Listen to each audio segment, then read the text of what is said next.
Mr. Burchett for 5 minutes of questions. Thank you, Chair Lady. I request unanimous consent to enter into the record documents provided to us regarding legacy UAP programs and psychological operations. Lou Elizondo. So ordered. I also want to thank my buddy Jeremy Corbell for providing us documents and access to some whistleblowers. Mr. Elizondo, what is your last position with the federal government? Sir, I was the Director of National Program Special Management Staff managing a White House Special Access Program on behalf of the National Security Council. How would you characterize UAPs? An enigma, sir, and a frustration. We're talking about technologies that can outperform anything we have in our inventory. And if this was an adversarial technology, this would be an intelligence failure eclipsing that of 9/11 by an order of magnitude. Are there classified Department of Defense materials related to UAPs that you believe could be safely disclosed to the public without compromising national security?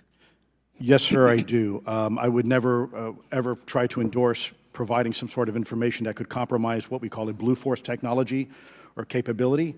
But I do believe there's a lot of information regarding this topic, and I've been very vocal about it, that should be shared not only with the public, but most importantly, with members of Congress. Are you familiar with my friend David Grush?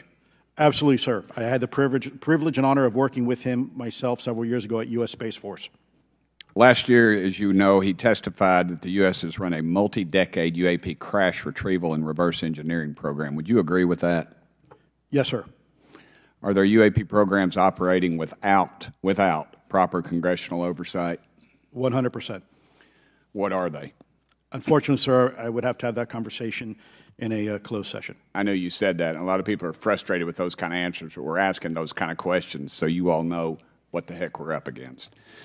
You also mentioned in your opening statement that the Pentagon's Public Affairs Office employs a psychological operations officer as a singular point of contact for UAP-related inquiries. Why the heck would they do that? Sir, that's a great question. I would ask the Pentagon. There's a long history here of that individual providing misleading and false information to the public through various news outlets and media outlets in order to discredit this topic.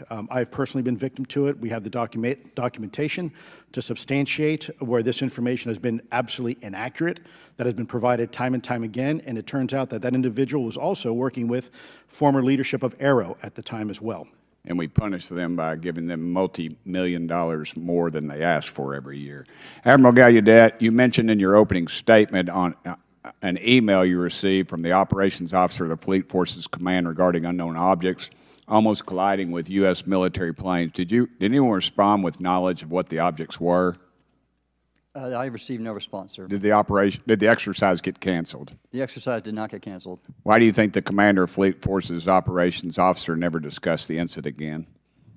Sir, I'm speculating because I didn't have an exchange with him, but I believed it to be part of a special access program, the information and the video, which we have known now it was, and he realized he couldn't share that openly with the recipients of the email, and therefore the email was pulled from everybody's account. Again, tell us what happened to the email from the commander of Fleet Forces. The day after I received it, and all the other recipients received it, which were all the subordinate commanders of U.S. Fleet Forces, so 1- and 2-star admirals, including strike group commanders, the email was wiped or deleted from our accounts, Okay. and then no one talked about it. All right.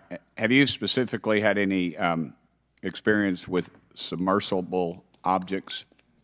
Sir, I've no personal experience, but I've had witnesses on submarines come to me and say they've seen on sonar data.